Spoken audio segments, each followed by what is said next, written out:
po natin kung ano pong kakalabasan. Andar na ba o hindi? Sus on. Sus.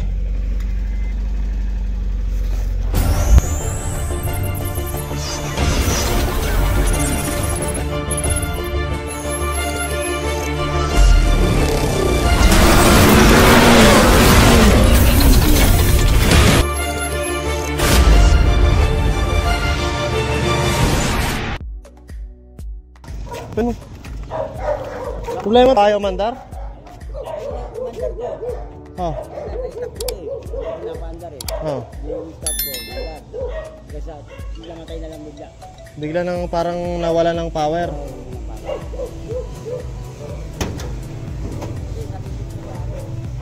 Kasi may ari nito. Ha? Diyos ko, sakit sa ulo to. Sa barko. Mandar lang. Susa. May battery? Malakas ba battery? May lang yun. Tatagalin ko. Ito po, ayaw pong umandar daw nito. Ito, electrician din kasi to. Kinatikot na niya to. Hindi niya raw mapagana. Hingi na ng ano, reinforcement. Pero mamaya po, may bibigay akong tips sa inyo. Yun po kadalasan sakit nito. Tingnan natin kung positive talaga na doon ang sira.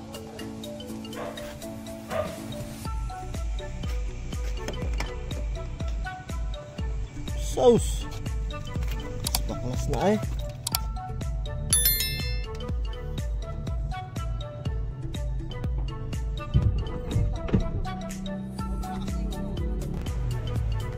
Ito lang busina. Wala busina to? Natin kung check engine. Oh, walang check engine oh. Ang gana oh.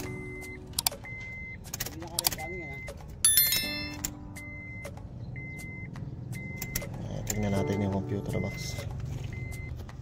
Puputi na.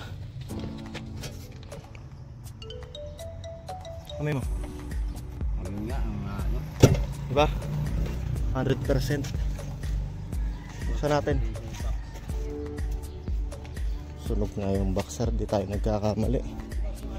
Yan po, sa mga oras po niyan ay bubuksan na po natin yung box.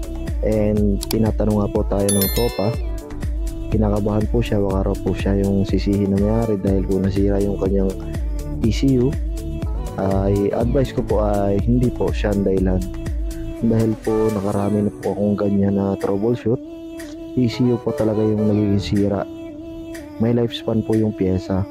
At yan, nakita niyo po, sunog po talaga yung board niyan. Tinahi ko po yung board niyan simula sa itaas hanggang sa ilalim na part, then pinalitan po natin yung parts niyan. Yun po dahil hindi po nagagamit daw yung sasakyan kaya na ganyan. Pero advice ko po ay hindi dahil doon, dahil yung mga ganyang edad na Mazda na Ray-Ban, ganyan po talaga nagiging issue. Basta walang kuryente yung distributor, walang power yung fuel pump, yan po ang problema. Yan po yung actual na ginagawa po natin yung board niyan. Papansin nyo po, nalinis na natin yan. And then chine-check po natin yung board pa po niyan kung may shorted po yung board bago po natin isalpak.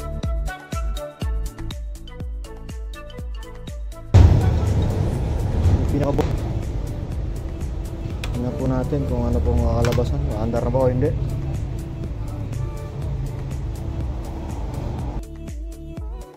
Mandar na. Sus on. Sus.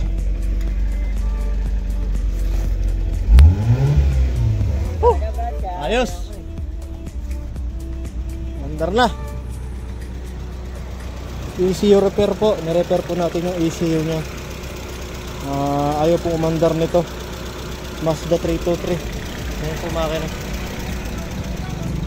Hindi ko pa pinix yan. Yung box na iwan pa eh. Ha? Ngayon ba?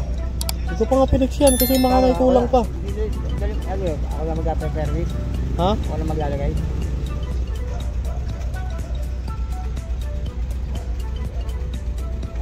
Off natin ulit. Ano na ilagay para makita? Tingin mo, wala naman ako tumama dyan. Wala nga pre.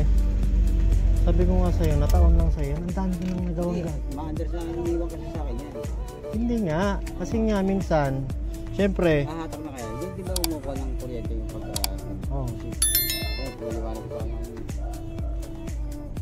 yung umahatak nito, yung transmission kasi nito pre, may mga shift solenoid to. Ang system kasi nito halos pareho ng Mazda, ng Ford Lynx eh. Ang system nito. Ang transmission nito, electronic. Baka may problema ng transmission yan.